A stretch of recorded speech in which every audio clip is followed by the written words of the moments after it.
ঈশ্বরকে ধন্যবাদ জানাই তার পবিত্র বাক্যের জন্য, এবং তিনি যে পবিত্র বাক্য পাঠিয়েছেন সেই পবিত্র বাক্য আমাদের প্রত্যেকের পাঠ করা উচিত। হালেলুয়া।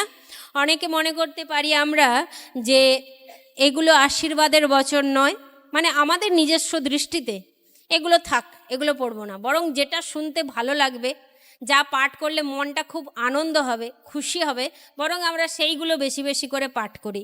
ইভেন আমিও তাই করতাম। কিন্তু আমি ভেরি রিসেন্ট একজনের প্রচার শুনছিলাম, একটা ছোট্ট ভিডিও, 45 সেকেন্ড কিংবা 1 মিনিটের ভিডিও। তিনি বলছিলেন যে সমস্ত ভাববাদীরা যে সমস্ত বইগুলো লিখে গেছেন, আমরা কি জানি যে কত কষ্ট করে তিনি লিখে গেছেন? হ্যাঁ, তারা কত চাপের মুখে পড়েও ঈশ্বরের পবিত্র সত্যকে প্রকাশ করে গেছেন। আর আমি আপনি ফ্যানের তলায় বসে ঠান্ডা ঘরে বসে সেই বাক্যগুলো পাঠ করতে পারি না। আর আমাদের মনে হয় যে ওই বাক্যগুলোর মধ্যে আশীর্বাদ নেই, ওই বাক্যগুলোর মধ্যে কিছু শেখার নেই, কিছু জানার নেই, কিছু বোঝার নেই, আর আমরা সেগুলোকে স্কিপ করে বরং যেগুলো আমাদের শুনতে ভালো লাগে, কান শুনতে পছন্দ করে, হৃদয়ে বিশ্বাস করতে পছন্দ করে, সেই বাক্যগুলো আমরা বারবার পড়তে থাকি, বারবার রিপিট করতে থাকি। কিন্তু ঈশ্বর যদি বলেন যে অমুক ভাববাদী মাধ্যম দ্বারা আমি তোমাকে যে বার্তা পাঠিয়েছিলাম, তুমি কি একবার তার পাতা উল্টে দেখেছ? হালেলুয়া। তখন আমরা কি উত্তর দেব? সত্যি আমি সেই ভিডিওটা না জানি কতবার দেখলাম, সেই 1 মিনিটের, সম্ভবত 1 মিনিটের ভিডিও আমি 3-4 বার করে দেখলাম। সত্যি তো এরকমটা তো আমি কোনোদিন ভেবে দেখিনি, আমরা কেউই ভেবে দেখিনি অ্যাকচুয়ালি। সত্যি তো ঈশ্বর যদি সেদিন আমার কাছে জবাবদিহি করে, জানতে চায় যে অমুক ভাববাদীর মাধ্যম দ্বারাও তোমাকে কিছু বার্তা পাঠিয়েছিলাম কিন্তু তুমি তার পাতা উল্টে দেখোইনি কোনো দিন, তখন সত্যি আমরা কি উত্তর দেব? সত্যি কি উত্তর দেওয়ার মতো আমাদের কাছে কিছু আছে?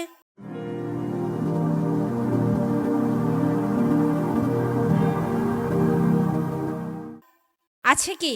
তাই আপনি পড়তে থাকুন, বাক্য পড়তে থাকুন, না জানি কোথায় আপনার জন্য সেই স্পেশাল বার্তাটা লুকিয়ে আছে, আপনি জানেন না। হালেলুয়া। সকলের জন্য কিন্তু একই বার্তা নয়। ঈশ্বর এই জগৎ সংসারে না জানি কত মানুষকে সৃষ্টি করেছেন তার প্রতিমূর্তিতে, আর তিনি কাউকে না কাউকে বিশেষ কোনো বার্তা দিয়ে সঞ্জীবিত করে থাকেন। হালেলুয়া। আজকে পড়ছি না, তোমার মুখ উজ্জ্বল করো তাহাতে আমরা পরিত্রাণ পাইব। হালেলুয়া। দেখুন, আজকে যিনি গীত রচক আসেফ, সেই আসেফ এবং তার ভাইয়েরা বা সঙ্গীরা যে গীত রচনা করেছেন, তোমার মুখ উজ্জ্বল করো তাহাতে আমরা পরিত্রাণ পাইব। প্রভুর মুখ যদি উজ্জ্বল হয়, আমরা কি করে পরিত্রাণ পাবো? হালেলুয়া। আমরা তো আমাদের মুখ উজ্জ্বল করবার জন্য প্রস্তুত থাকি বা ব্যস্ত থাকি, কিন্তু আসেফ তিনি গীত রচনা করেছেন, তিনি বলছেন প্রভু তোমার মুখ উজ্জ্বল করো তাতে আমরা পরিত্রাণ পাইব। হালেলুয়া। প্রভুর মুখ উজ্জ্বল করা মানে তুমি আমাদের জীবনে কি তৈরি করো? কার্য করো, সাক্ষ্য তৈরি করো। হালেলুয়া। প্রভু তার পবিত্রগণের জীবনে যখন কার্য তৈরি করেন, তখন আমরা ধন্যবাদ কাকে দিই? ঈশ্বরকে দিই। আর তখন ঈশ্বরের মুখ উজ্জ্বল হয় কি না? হালেলুয়া। আজকে প্রভুর বাক্য বলছে তুমি আমাদিগকে সঞ্জীবিত করো। হালেলুয়া।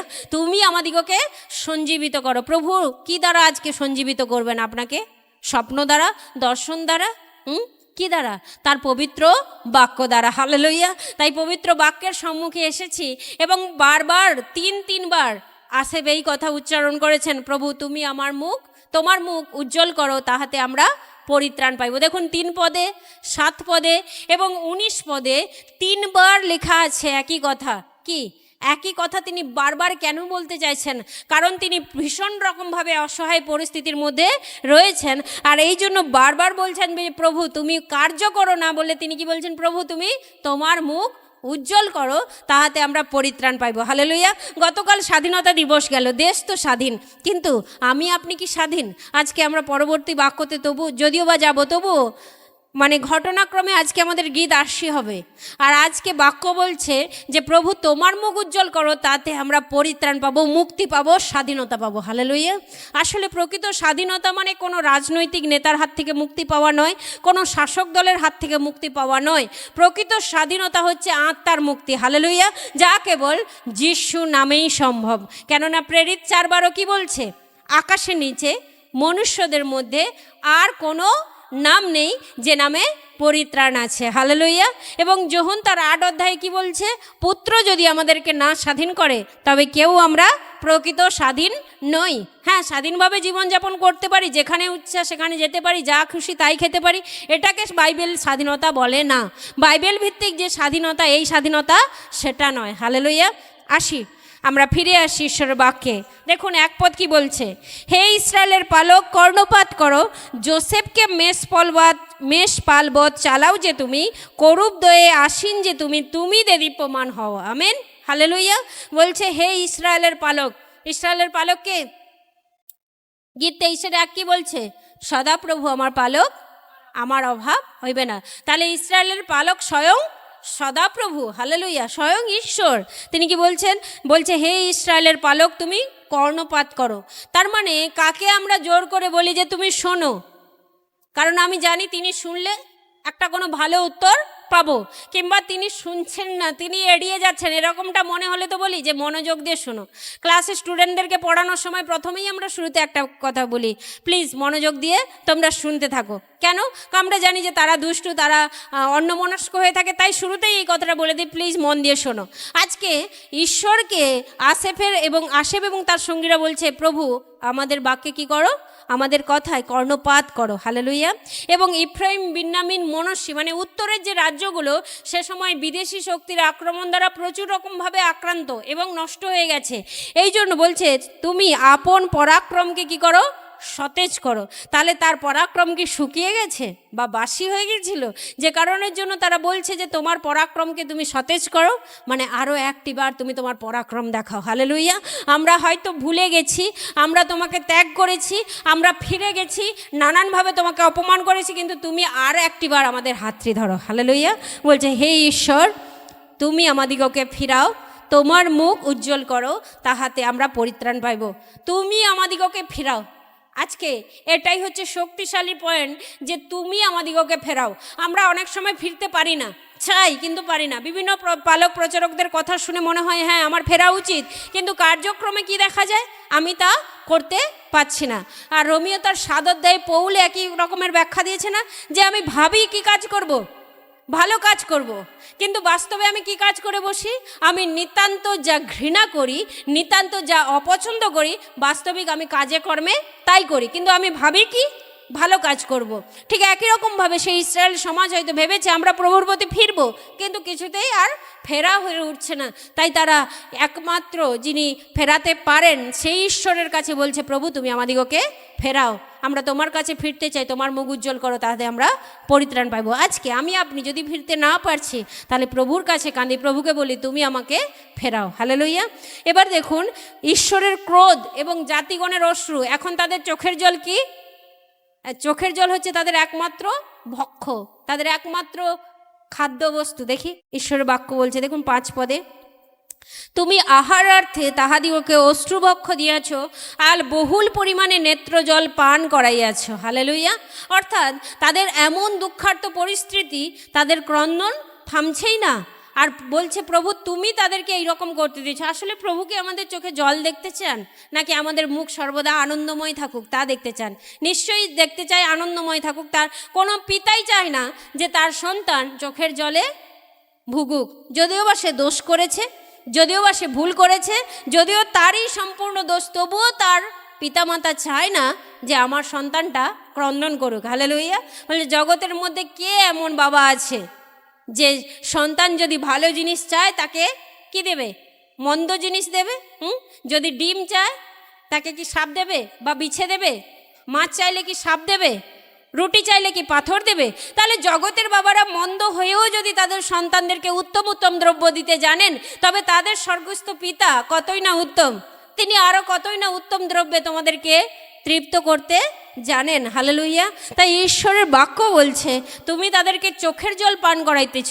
আসলে তাদের আকুতির প্রার্থনা, এই জন্য 4 পদে লেখা আছে, দেখুন হে সদাপ্রভু বাহিনীগণের ঈশ্বর, তুমি নিজ প্রজাগণের প্রার্থনার বিরুদ্ধে কতকাল আর কোপে জ্বলিবে।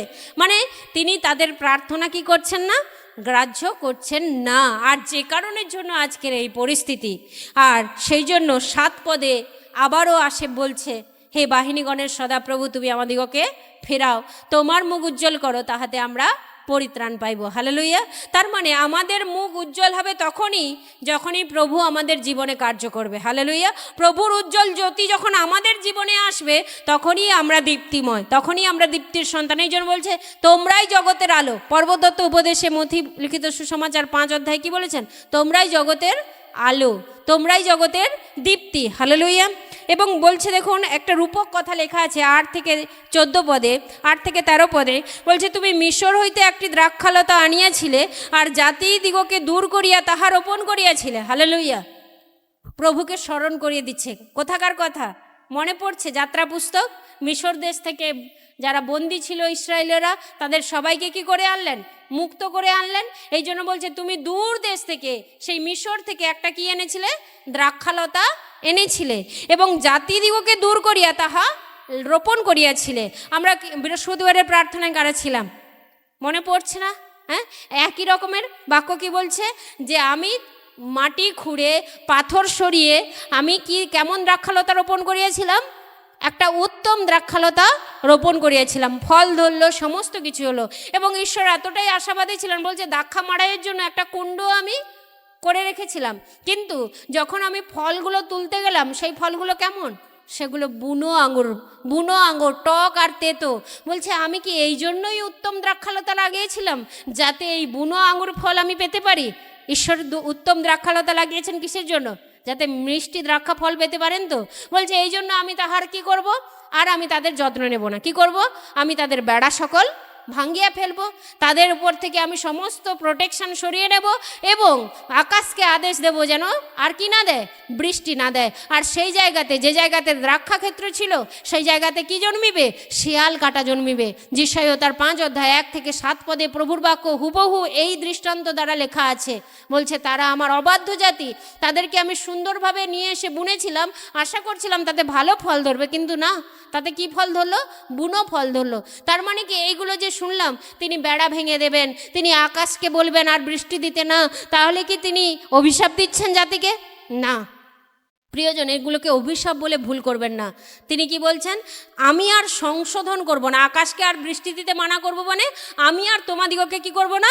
সংশোধন করব না। তোমরা উচ্ছন্নে গেছো তো উচ্ছন্নে যাও। আর এই জন্য আসে বলছে তুমি আমাদিগকে ফেরাও। হালেলুইয়া। কারণ তার শক্তি শূন্য, বুঝে গেছে যে আমাদের পক্ষে আর ফেরা সম্ভব নয়। ঈশ্বর তার সুরক্ষার হাতটা সরিয়ে নিয়েছে, অভিশাপ দেননি। অভিশাপ দিলে, ঈশ্বরের অভিশাপ দিলে আমরা কেউ সহ্য করতে পারবো না। তিনি তার প্রোটেকশনটাকে সরিয়ে দিয়েছেন। বেড়া দিয়েছিল, বেড়া ভেঙে দিয়েছেন। তার মানে কি তিনি অভিশাপ দিয়েছেন? না, বলছে আমার সুরক্ষা আর তোমাদের প্রতি থাকবে না। এই জন্য বলছে কি? বলছে তা তো সমুদ্র পর্যন্ত নিজের শাখা বিস্তার করেছিল, কিন্তু 12 পদ বলছে তুমি কেন তাহার বেড়া ভাঙ্গিয়া ফেলিলে? পথিক সকল এখন তার পত্র ছিঁড়িয়া খায় এবং ছিঁড়িয়া ফেলে, এবং বন হইতে শূকর আসিয়া তাহা কুচায়, আর মাঠের পশু তাহা মুড়াইয়া খাইয়া ফেলে। বেড়া না থাকলে যা হয় অবস্থা। আসলে বেড়া আসলে কি? বেড়া আসলে ঈশ্বরীয় সুরক্ষা। হালেলুইয়া। ঈশ্বরীয় সুরক্ষা। আমি আপনি যখন তার বিধি মতো চলতে অপছন্দ করি, তার আজ্ঞা আদেশ পালন করতে নিজেদের মনকে না এগিয়ে নিয়ে যাই, তখন তিনি বলেন ওর জন্য আমার প্রোটেকশান নয়। প্রোটেকশান নয় মানে এই নয় তিনি আমাদেরকে অভিশাপ দিচ্ছেন, না। আমরা যে একটা ছাতার তলায় ছিলাম, সেই ছাতাটা তিনি সরিয়ে নেন। ফলস্বরূপ আমাদের জীবনে কি আসে? রোদ লাগে, বৃষ্টি পড়ে, তখন আমরা মনে করি যে ঈশ্বর টিশ্বর বলে কিছু নেই। আসলে ঈশ্বরের উপস্থিতি যখন আমার আপনার মধ্যে ছিল, তখনই ঈশ্বরকে কি দেয়নি? আমরা মান্যতা দেয়নি। আর আজকে যখন ঈশ্বর তার প্রোটেকশনের হাতকে, সুরক্ষার হাত থেকে সরিয়ে নিয়েছেন, তখন আমরা দাবি করছি ঈশ্বর বলে কিছু নেই। কি অদ্ভুত আমরা, তাই না? বাক্য বলছে দেখুন, যে বিনয় করি, 14 পদে বলছে, আবারও প্রার্থনায় ফিরে এসেছে, বিনয় করি ফিরো হে বাহিনীগণের ঈশ্বর, স্বর্গ হইতে চাহিয়া দেখো, আর এই দ্রাক্ষালতার আবার তত্ত্ব করো। হালেলুইয়া। তত্ত্ব মানে কি? আবার তুমি যত্ন নাও, আবার তুমি দেখাশোনা করো, আবার তুমি বেড়া দাও, আবার তুমি বৃষ্টিকে বলো যে আমাদের জমিতে পড়তে। আমেন। বলছে ইহা অগ্নিতে দগ্ধ হইয়াছে, ইহা ছেদিত হইয়াছে, আর তোমার মুখের তর্জনে লোক বিনষ্ট হইতেছে। আর 17 পদে যার বিষয় লেখা আছে তিনি আর কেউ নন, প্রভু যীশু খ্রিস্ট। বলছে তোমার হস্ত তোমার দক্ষিণ হস্তের মনুষ্যের উপরে, তোমার নিমিত্ত সবলীকৃত মনুষ্যপুত্রের উপরে থাকুক। হালেলুইয়া। কেননা যোহন 15:1 মনে পড়ছে, সেখানে প্রভু যীশু নিজেকে কি বলে দাবি করেছেন?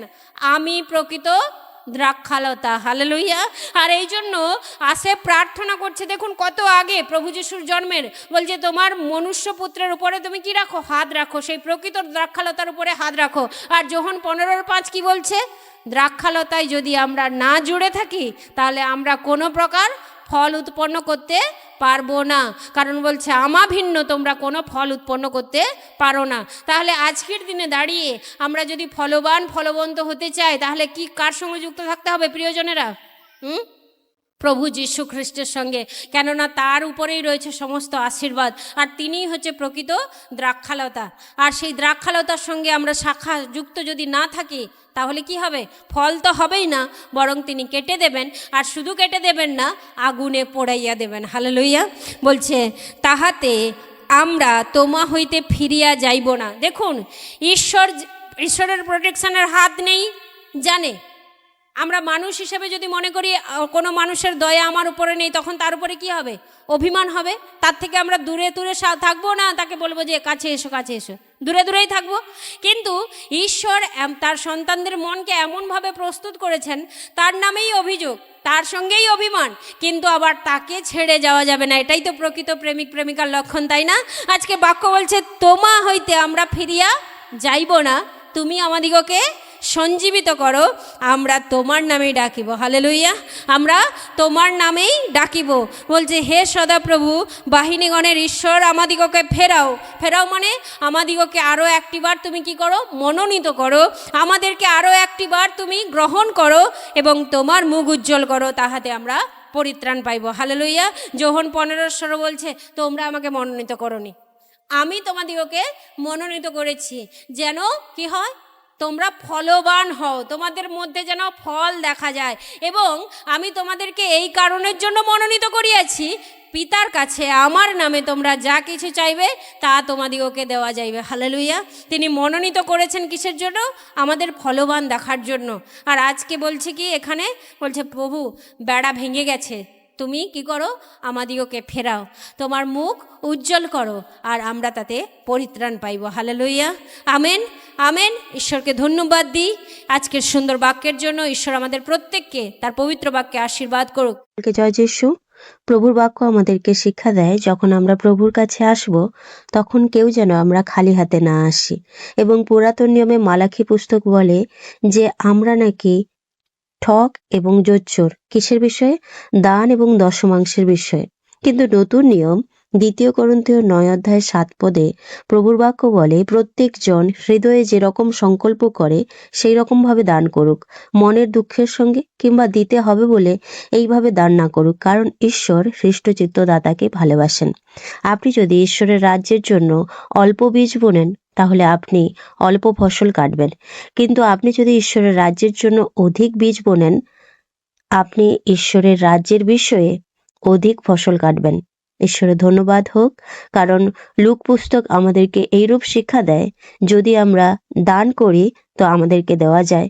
আপনার অন্তরাত্মা চায় প্রভুর রাজ্যের বিষয়ে বীজ বোনার জন্য, তাহলে আপনি স্ক্রিনে দেওয়া যে কিউআর কোড রয়েছে সেই কিউআর কোড স্ক্যান করার মাধ্যম দিয়ে, কিংবা অ্যাকাউন্ট ডিটেলস রয়েছে সেই অ্যাকাউন্ট পের মাধ্যম দিয়ে, কিংবা ইউপিআই অ্যাড্রেস রয়েছে এবং ইউপিআই মোবাইল নম্বর রয়েছে, যে কোনো অপশনের মাধ্যম দিয়ে আপনার সুবিধা মতো আপনি ঈশ্বরের রাজ্যের বিষয়ে বীজ বুনতে পারেন। ধন্যবাদ। ঈশ্বর আপনাদের প্রত্যেককে আশীর্বাদ করুক, যীশু খ্রিস্টের নামে।